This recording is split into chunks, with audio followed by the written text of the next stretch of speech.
안녕하세요. 아름다운 우리 불꽃, 홍지천의 풀꽃들 시간입니다. 오늘 19번째 시간이네요. 이 시간을 진행하고 있는 이순주입니다. 이 시간 아름다운 우리 풀꽃, 홍지천의 풀꽃들은 1부와 2부로 구성됩니다. 1부는 아름다운 우리 풀꽃 시간으로 꾸며지는데요. 재미있고 신비한 식물의 세계를 들여다보고 함께 풀꽃을 알아가며 풀꽃의 쓰임을 일상과 연결짓는 그런 시간입니다. 식물과 인류가 가진 역사와 문화까지 이해하는 것이야말로 앞으로 인류가 식물에게서 받을 공기, 식량, 의약품, 그리고 정신적 충만 같은 것들을 잘 사용할 수 있는 준비를 하는 것이라고 믿기 때문입니다. 그러려면 식물의 행동에 관심을 가져야 하고 그들이 어디에서 어떻게 사는가 하는 것을 아는 것이 중요하다고 생각합니다. 2부는요.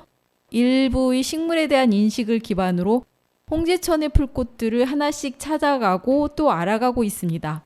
그래서 오늘 1부는요. 지난 시간에 남겨두었던 특별한 입맛을 가진 식물들, 식물의 미각 두 번째 시간을 살펴보려고 하고 있고요. 2분 홍지천의 풀꽃들 시간은 어저기입니다. 생전 처음 들어보는 이름일 수도 있는 어저기에 대해서 알아보겠습니다. 91.3 서대문 FM 아름다운 우리 풀꽃 홍지천의 풀꽃들은요. 매주 월요일 12시에 들으실 수 있고 재방송은 화요일 4시입니다. 서대문 공동체 앱과 와우 라디오 앱으로 실시간 방송을 들으실 수 있고요. 유튜브와 팟캐스트를 통해서 지난 방송을 찾아 들으실 수도 있습니다. 그럼 노래 한 곡 듣고 아름다운 우리 풀꽃 홍지천의 풀꽃들 이야기를 시작해 보도록 하죠. 노래 듣겠습니다. 노래는 정태춘의 북한강에서입니다.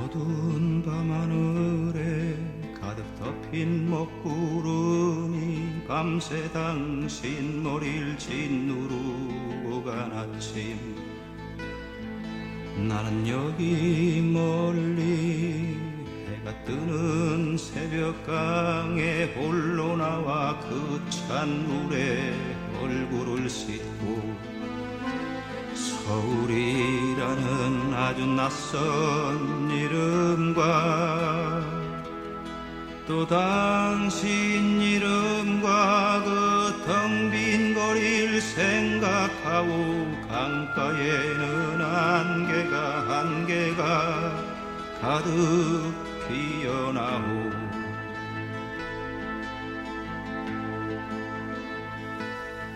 짙은 안개 속으로 새벽강은 흐르고 나는 그 강물에 여윈 내 손을 담그고 산과 산들이 얘기하는 나무와 새들이 얘기하는 그 신비한 소리를 들으려 했소 강물 속으론 또 강물이 흐르고 내 맘속엔 또 내가 서로 부딪히며 흘러가고 강가에는 안개가 또 가득 흘러가고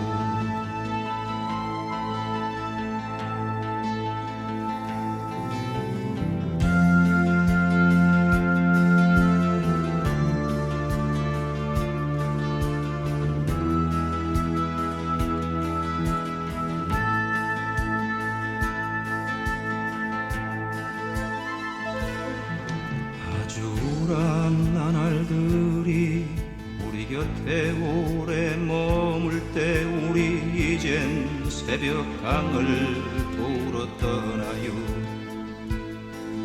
과거로 되돌아가듯 거슬러 올라가면 거기 처음처럼 신선한 새벽이 있어 흘러가도 또 오는 시간과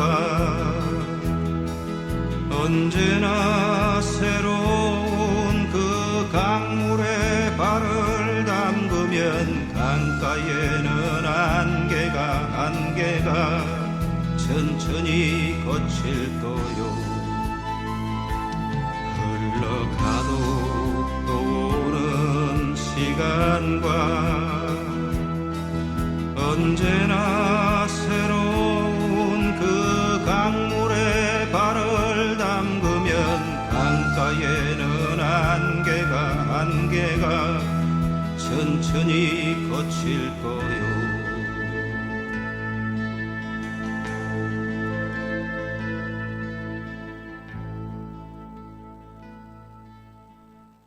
정태춘의 북한강에서 들으셨습니다. 오늘 식물을 알아가는 시간, 지난 시간에 특별한 입맛을 가진 식물들에 대한 이야기를 남겨놨었죠. 그래서 오늘은 지난 시간에 이은 이야기, 식물의 미각에 대한 두 번째 이야기인데요. 지난 시간에 식물의 미각은 뿌리가 대표적이고 그 영양분을 흡수하는 곳으로 나타난다고 말씀을 드렸고요. 대부분의 식물들이 그런 입맛을 가지고 살아가지만 예외적으로 식물 중에서 입맛이 특이한 식물들도 있다고 말씀드렸었죠. 그래서 오늘은 그 나머지 이야기, 입맛이 다른 식충식물들을 살펴보고 식물의 미각에 관한 이야기를 해보려고 하는데요. 지난 시간에 입맛이 다른 식물인 식충식물, 그 파리지옥이 어떻게 밝혀지게 되었는지에 대한 이야기를 잠깐 시작했었죠. 오늘날도 그렇지만 땅 속에서 영양분을 찾지 않고 그 곤충이 입맛을 가진 식물인 파리지옥은 아더 돕스가 영국 왕립학회 회원이었던 피터 콜린슨에게 사진 찍어 보여주듯이 아주 세세한 묘사로 그 편지를 써서 보냈고요. 그 편지를 받은 콜린슨은 그 식충식물의 샘플을 영국의 박물학자 그 존 앨리스에게 보냈었죠. 존 앨리스는 그 식충식물의 식충성을 이제 확인을 한 다음에 디오니아 뮤시플, 그러니까 이제 우리나라 말로 파리지옥이라는 학명을 붙여주고 샘플을 동봉해서 린네에게 편지를 씁니다. 이렇게 해서 파리지옥이 곤충을 사냥한다는 것이 이제 세상에 알려지게 되는데요. 누가 봐도 파리지옥이 곤충을 사냥한다는 것이 명백한 사실이었는데 린네는 전혀 그렇게 생각하지 않았습니다. 그래서 린네는 이제 존 앨리스가 보낸 그 식충식물의 샘플을 보고도 그 파리지옥의 식충성을 기각했어요. 그리고 돕스가 처음 발견 당시에 생각했던 센시티바 아키아 파모스케라는 예민한 그 파리잡이 풀이라는 의미였죠. 이런 의미를 채택을 했습니다. 그래서 파리지옥을 이제 감촉성 식물로 분류를 했는데요. 감촉성 식물은 자신의 의지로 이제 식충을 하는 것이 아니라 곤충이 다가오면 감촉에 의해서 촉각 자극을 일으켜서 우연히 곤충이 떨어져 죽거나 하는 그런 식물을 말합니다. 물론 당시 린네는 파리지옥이 당연히 곤충을 사냥한다는 것을 잘 알고 있었어요. 하지만 파리지옥도 미모사처럼 그냥 곤충이나 동물이 닿으면 잎을 저절로 오므리는 식물이라고 애써 치부했습니다. 그래서 앨리스에 의하면요, 식물은 자신의 의지로 곤충을 잡아먹는 입맛이 특이한 식물이 되지만 린네에 의하면 자신의 촉각을 건드리는 곤충에 대해서 그냥 반응할 뿐인 그런 식물이 되는 거죠. 91.3 서대문 FM입니다. 노래 듣겠습니다. 임수정의 연인들의 이야기 준비되어 있습니다.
기저귀 우내려 누군가 떠나가고 있어요. 영원히 내 곁에 있어 주세요. 이별은 싫어요.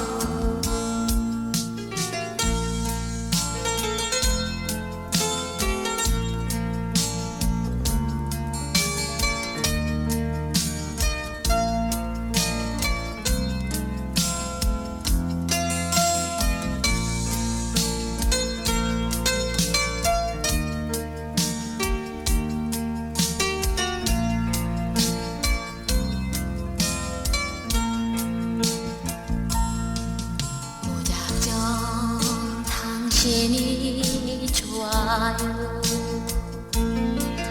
이대로 옆에 있어 주세요.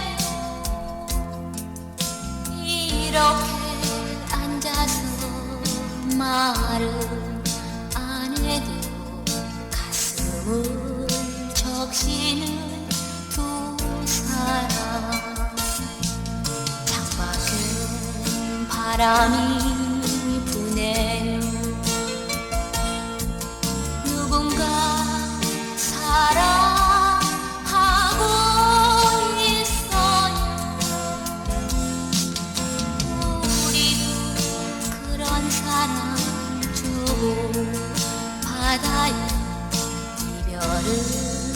이별은 싫어요. 이별은 싫어요.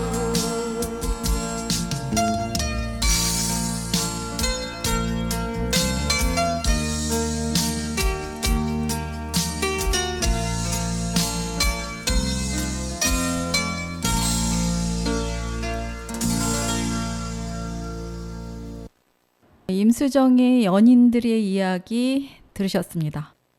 당시 이야기를 이어서 해보자면요. 린네가 왜 그렇게 행동했냐면, 당시 이제 린네 생각에 식물은 동물보다 아주 하등하고, 동물이 식물 같은 하등 생물인 그런 존재들에게 잡아먹힌다는 것을 전혀 인정할 수가 없었던 것이죠. 이렇게 앨리스와 린네가 서로 다른 결론을 내린 이유가 뭘까요? 아이러니하게도 이것은 두 사람의 지명도 차이에 있었습니다. 앨리스는 당시 생물학계에서 별로 인지도가 없었기 때문에 그 기반이 보고 관찰하고 실험한 대로 결론을 내릴 수밖에 없었어요. 그래서 정확하게 논리적인 결정을 할 수 있었고요. 하지만 린네는 당대 이제 최고의 명성을 누리던 학계의 대스승이었기 때문에 사람, 동물, 곤충, 단세포 생물보다 못하다고 생각했던, 식물을 인정하지 않는 오만을 부린 것이죠.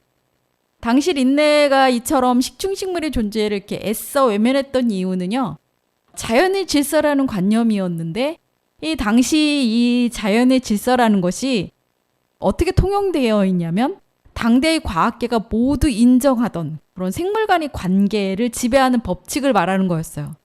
생물 간의 관계를 지배하는 법칙이라는 것은 식물이 하다못해 단세포 동물보다 하등하다는 그런 인식이었습니다. 어찌 보면 식물을 생물로 인정하지 않는 그런 인식이었죠. 그 때문에 린네는 이런 생물 간의 관계 법칙을 전혀 깨트리고 싶지 않았습니다. 그렇게 해서 자신의 이론의 이 관찰을 억지로 꿰어 맞춰서 이론을 유지하려고 했죠. 그래서 식물이 지능이 있다거나 동물보다 조금이라도 우위에 있다는 증거들은 굉장히 못 견뎌 했어요.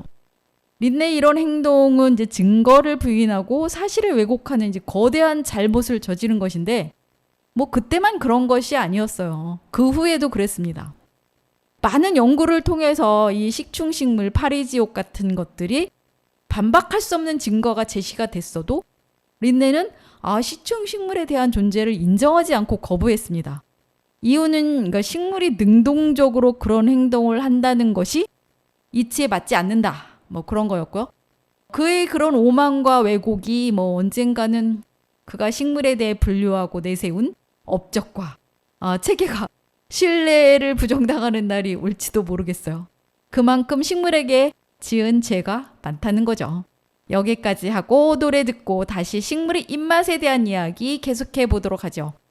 노래는 이재성의 그 집 앞입니다. 함께 듣겠습니다.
이재성의 노래 그 집 앞 들으셨어요? 91.3 서대문 FM입니다. 지친 마음에 작은 쉼표 하나, 아름다운 힐링의 정원에서 재충전하세요. 힐링 충전소 서대문 FM이 함께합니다.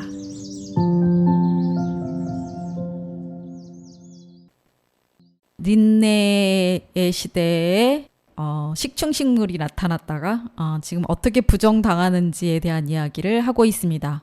91.3 서대문 FM입니다. 그렇게 명백하게 증거가 나와도 이게 부정할 수밖에 없었던 이유가 또 있을까요? 당시 많은 이제 생물학자들은 실제로 보거나 관찰을 하거나 한 것이 아니었어요. 그거는 오로지 박물학자나 식물학자들의 몫이었고요. 다른 그런 과학자들은 상상이나 공상으로 파리지옥의 행동을 설명을 했습니다. 파리지옥이 먹이 활동을 하는 그 잎이 닫히고 열리는 것이 일종의 반사 활동이라고 하면서 그 곤충을 잡아먹는 것에 대해 못 견뎌 했잖아요. 반사적인 행동일 뿐이다 하고 단정 지으면서 파리지옥이 곤충을 살해할 의도가 있다고 볼 수 없다. 혹은 곤충은 원하기만 하면 파리지옥 같은 식물 따위에게서 얼마든지 빠져나올 수 있는데 파리지옥에 빠지는 곤충들은 이제 노쇠한 곤충이거나 스스로 죽음을 택하는 곤충들일 것이다. 이렇게 설명을 했는데요. 이런 코미디 수준도 못 뛰는 식물에 대한 인식이 그 시대에 뭐 그냥 이유 없이 이렇게 받아들여진 이유는 자연의 법칙, 세계의 법칙 그런 거였습니다. 아까 말씀드렸죠? 생물 간의 관계 법칙 그런 것을 무너뜨리지 않기 위해서 과학자들이 똘똘 뭉친 것입니다. 이거는 무슨 판타지 동화도 아니고 생각할수록 좀 어이가 없네요. 그 당시 생물학자들이 얼마나 이제 식물을 인정하기 싫었으면 곤충이 스스로 알아서 죽음을 택한다는 이야기를 했겠습니까? 당시는 이제 식물이 동물이나 곤충을 이길 수 있다는 것을 부정할 수만 있다면 어떤 이론이라도 갖다 붙일 수 있었던 그런 시절이었습니다. 아무리 그래도 그렇지 파리지옥에 빠진 곤충이 그 소화가 되기 전에 파리지옥의 그 포충엽을 빠져나오는 것을 발견한 적도 없고 파리지옥이 자신의 입맛에 맞지 않거나 맛이 없는 곤충을 이제 포획했을 때는 닫혔던 입을 싹 열고 내뱉어요. 그런 현상을 하나도 설명하지 못하면서 이렇게 왜곡시키는 건 너무한 일 아닌가요? 증거가 없거나 뭐 관찰이 안 됐거나 그러면 그럴 수도 있겠다고 치겠지만 관찰에 의해 증명되고 실험 결과가 정확하게 나와 있는 증거를 틀어서 저렇게 왜곡을 했다는 것은 뭐 인류사에 어찌 보면 비극일 수 있죠. 당시 생물학자들이 식물을 대하는 태도가 딱 저 정도 수준이었습니다. 지금 생각해도 몇 번을 생각해도 어이가 없긴 하네요. 노래 들어야겠죠? 노래는 전윤아의 너를 사랑하고도 준비되어 있습니다.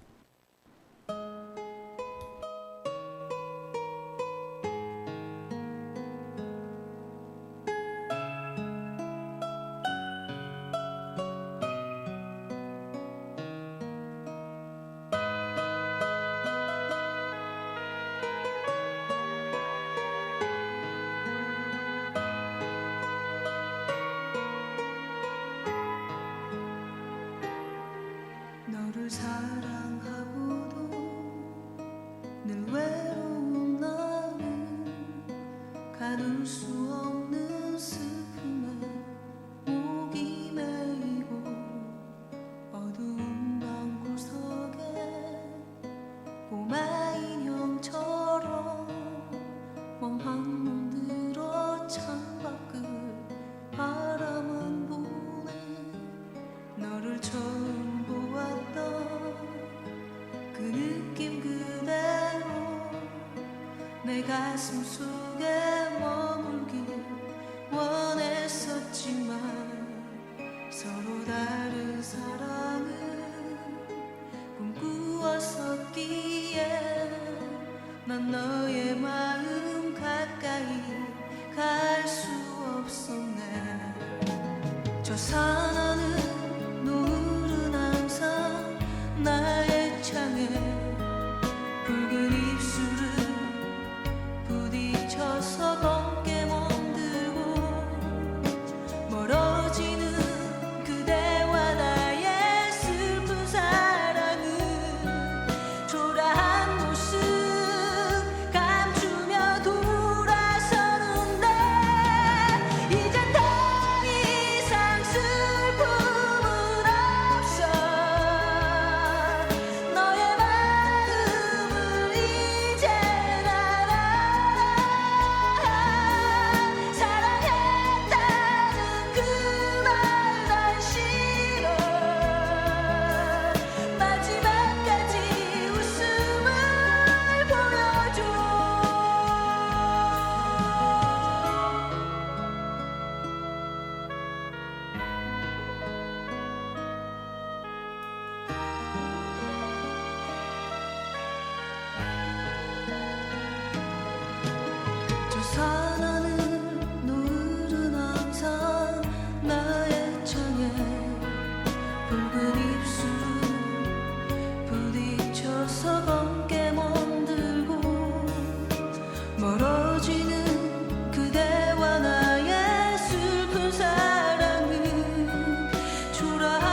전윤아의 너를 사랑하고도 들으셨습니다.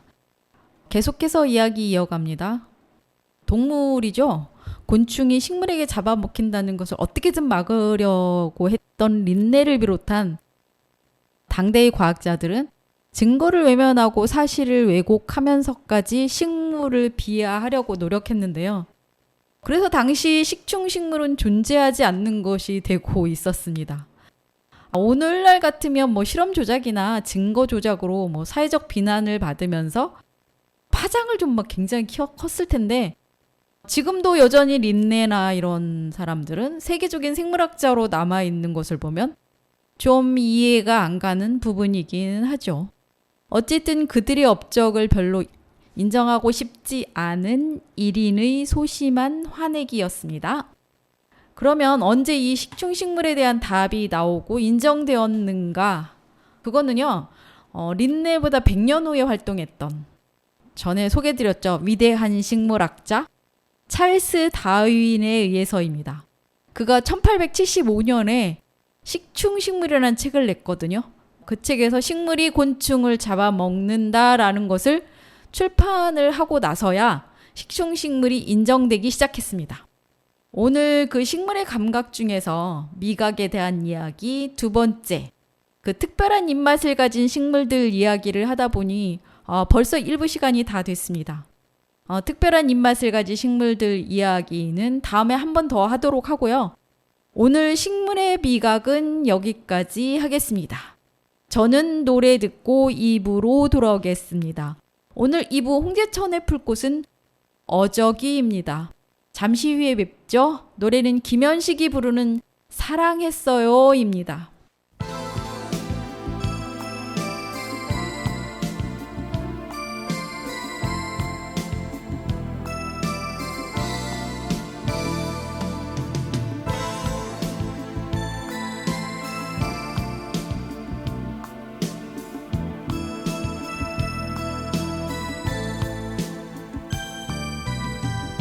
돌아서 눈 감으면 잊을까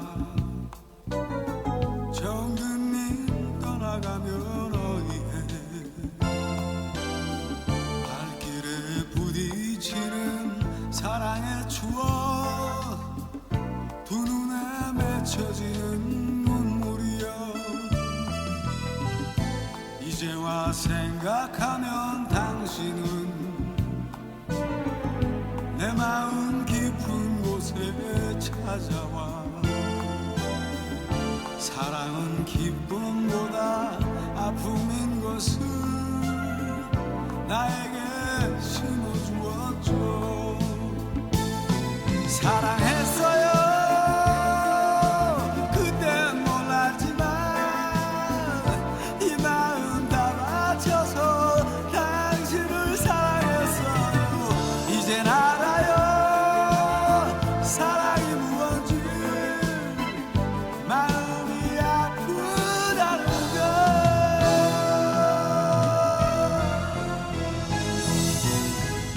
돌아서 눈 감으면 잊을까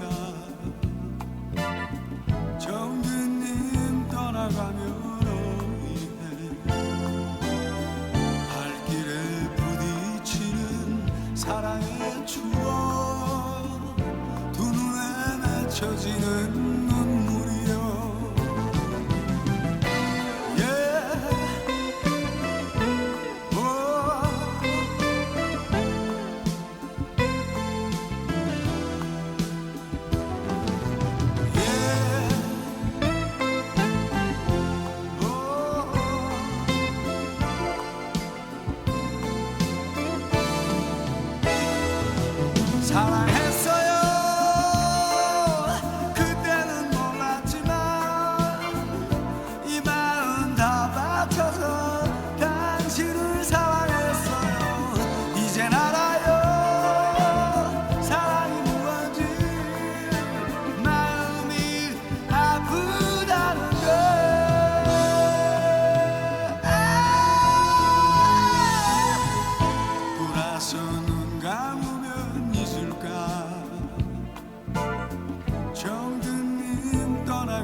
김현식이 부르는 사랑했어요 들으셨죠?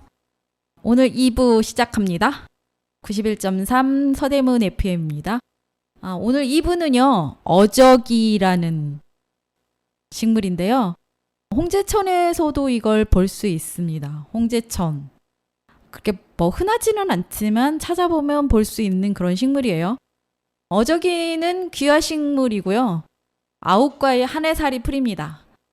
아마 이름도 생소한 분들 많으실 거예요. 이 어저기는 원산지가 인도라고 알려져 있습니다. 귀화식물이라고는 생각이 들기는 하지만 우리나라 이름을 갖고 있는 걸 보면 아마도 우리나라에서도 자생을 한 것이거나 고유종으로 분석을 하고 있습니다. 그렇게 보는 이유가 있는데요. 어저기 분포를 보면 한반도를 포함한 유라시안 대륙성 기후, 이 지역에 집중적으로 분포를 하고 있기 때문입니다. 어저기 좀 이름이 약간 좀 그렇죠. 그러니까 그러니까 꽃 이름이라든가 나무 식물 이름이라기보다는 뭔가 다른 것 같은 사물 이름 같은 그런 이름이죠. 이런 이름을 갖게 된 것은 이 어저기가요. 키가 큰 편인데 이 줄기를 이렇게 밟거나 채취를 할 때 어적어적 이런 소리가 난다고 해서 어저기라고 부른다고 합니다. 그 외에도 이 어저기에는 맹마 혹은 동마 이런 이름도 있는데요. 맹마는 이제 어저기 삼이라는 뜻이고 동마는 오동나무를 닮은 삼이라는 뜻입니다. 어저기의 한양명은 백마예요. 백마라고 부르는데 왜냐하면 소변을 잘 못 보고 이제 부종이 생긴 경우나 변비나 종기, 관절염 등의 약재로 사용을 했기 때문이라고 합니다. 어저기의 잎은 넓은 심장형인데요. 오동잎과 해바라기 잎, 혹은 동말풀 잎을 이렇게 혼합한 형태? 그런 형태로 생겼습니다. 오동잎과 해바라기는 알겠는데 동말풀은 모르실 수도 있겠네요. 하여튼 약간 심장형이기는 하지만 그거의 변형이고 오동잎같이 생겼습니다. 거기에 비추어 보시면 알 것 같고요. 열매는 왕과 같은 모양으로 열리는데 누군가는 이제 물레방아 같다고 하기도 합니다만 모카 열매나 동말풀 형태가 비슷합니다. 날카로운 그런 분이 있어가지고 이렇게 뾰족뾰족 털같이 서요. 그냥 모카도 그렇게 생겼죠. 동말풀도 그런 열매가 있습니다. 그리고 서식지는 우리나라와 중국의 저습지에 주로 자생을 하고 있습니다. 어저기는 이제 줄기에서 나오는 윤기 나는 섬유를 이용해서 실생활에 쓰이는 물품들을 만들어 썼어요. 이게 습기에 잘 견디기 때문에 마대나 로퍼 같은 것을 만들어서 이용을 했다고 합니다. 실생활에 정말로 사용된 그런 식물입니다. 섬유질이 많아서 종이 원료로도 활용을 하고요. 예전엔 이렇게 실생활에 많이 사용이 되었는데 이제는 그런 것들을 플라스틱 같은 이런 다양하고 편리한 생활용품들이 대체를 하고 있죠.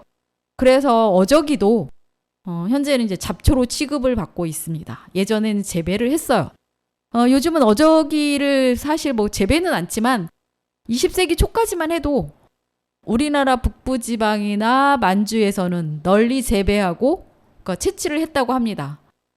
그런가 하면 북미 지역에서는 리마콩이라고 하는 그런 어떤 재배 작물을 기르는데 거기에 이 어저기가 같이 섞여서 자라기 때문에 잡초라고 해서 제거도 하고 어떤 그 주정부에서는 이 어저기가 위해식물, 환경 위해식물로 지정되어 있기도 합니다. 그러면서 약용으로는 쓰기도 하죠. 91.3 서대문 FM 듣고 계십니다. 노래 한 곡 듣고 계속해 보도록 하죠. 노래는 샌드 페블스가 부르는 나 어떻게 들으시겠습니다.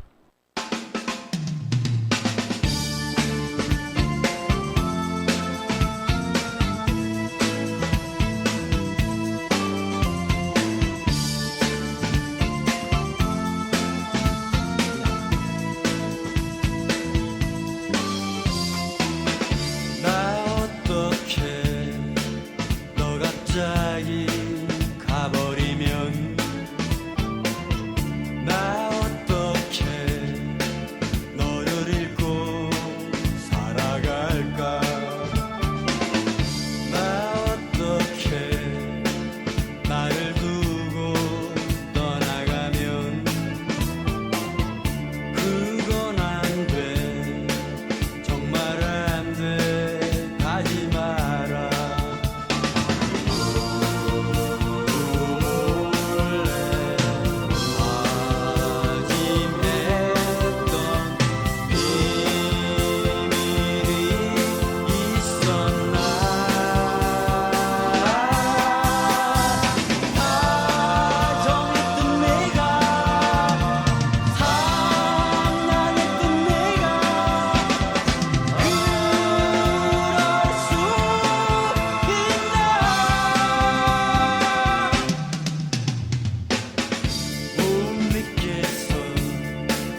샌드 페블스가 부른 나 어떻게 들으셨습니다.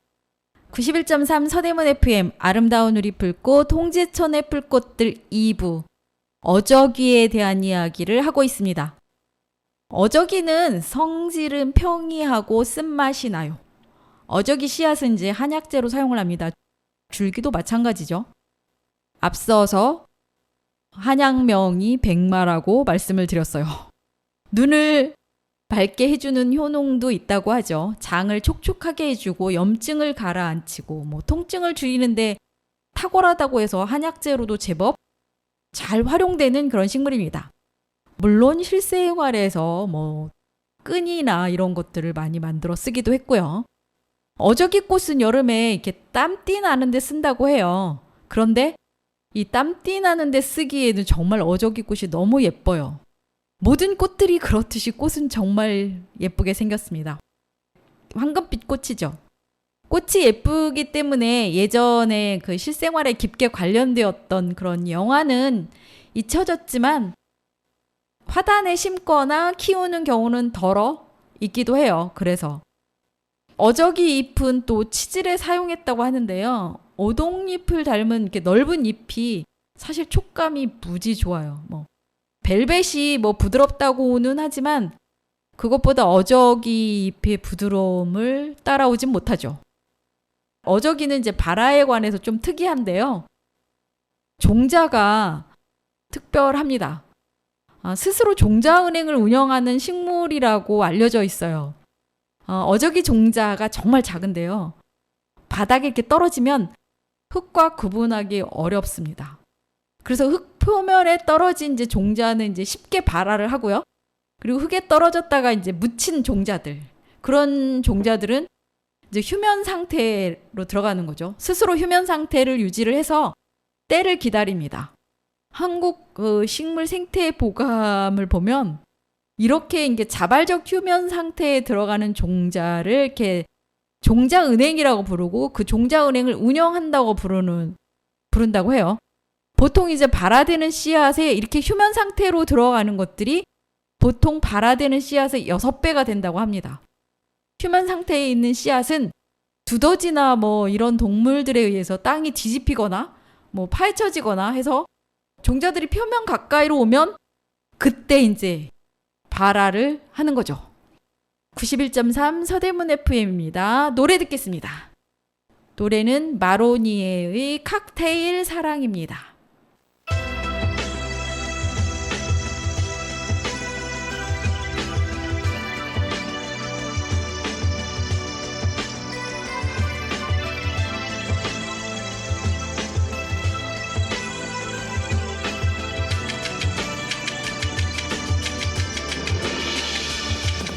마음을 울적한 날에 거리를 걸어보고 향기로운 칵테일에 취해도 보고 한편의 시간은 전시회장도 가고 밤새도록 그리움에 편지 쓰고파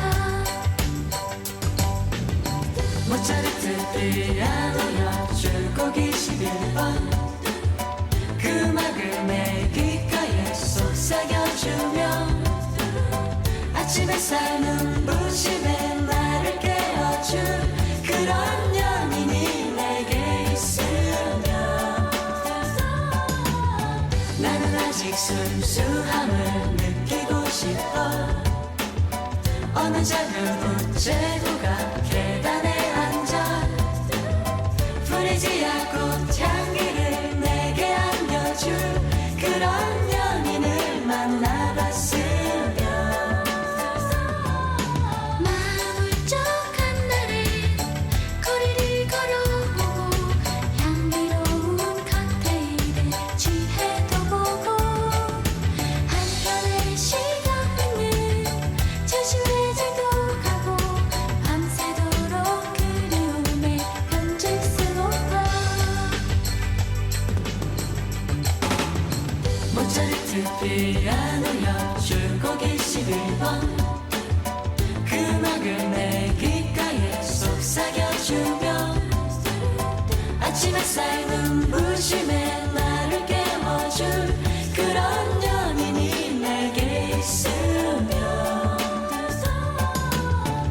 나는 아직 순수함을 느끼고 싶어 어느 작은 우체국 계단에 앉아 프리지아 꽃향기를 내게 안겨줄 그런 연인을 만나봤으면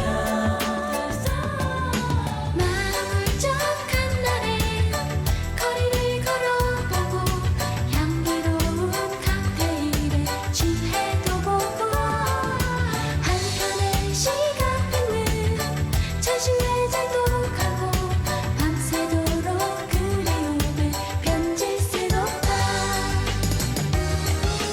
창밖에는 우란 비가 내리고 있어 내 마음도 그 빛 따라 우울해지네 누가 내게 눈부신 사랑을 가져줄까 이 세상은 나로 인해 아름다운데 마음 울적한 날은 거리를 걸어가 향기로운 카페를 취해도 보고 한편의 시간은 전시회장도 가고 밤새도록 그리움을 편지 쓰고파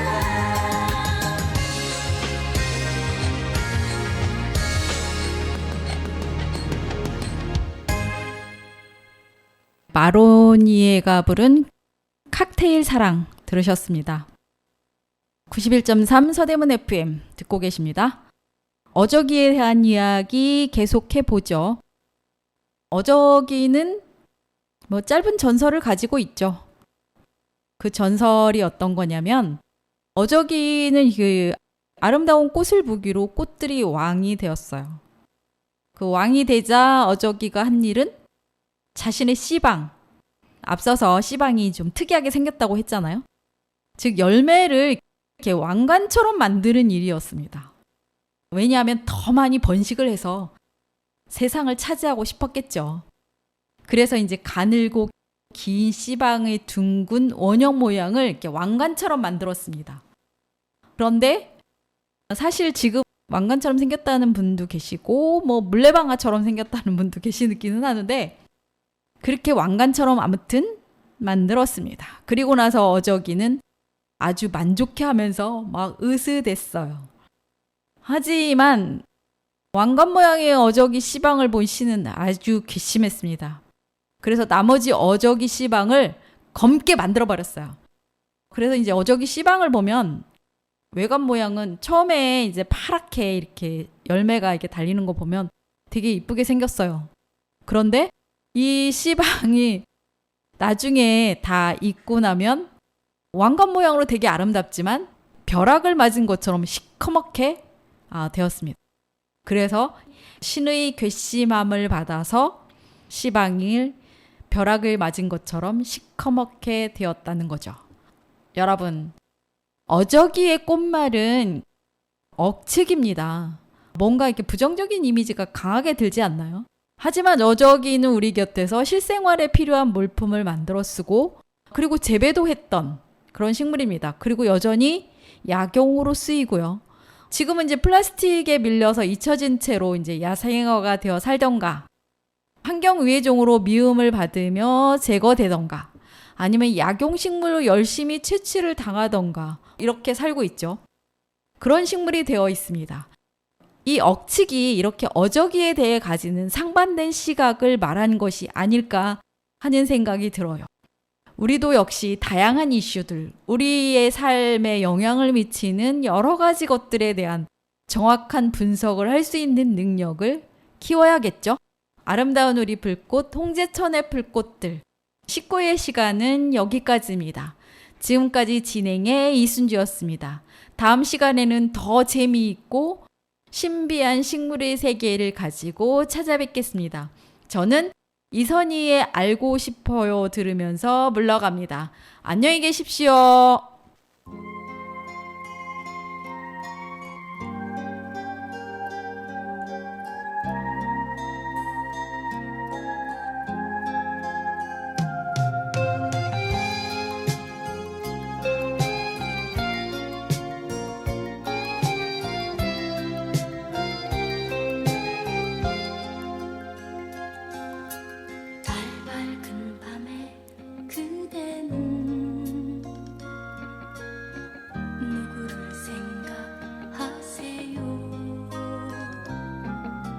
잠이 들면 그대는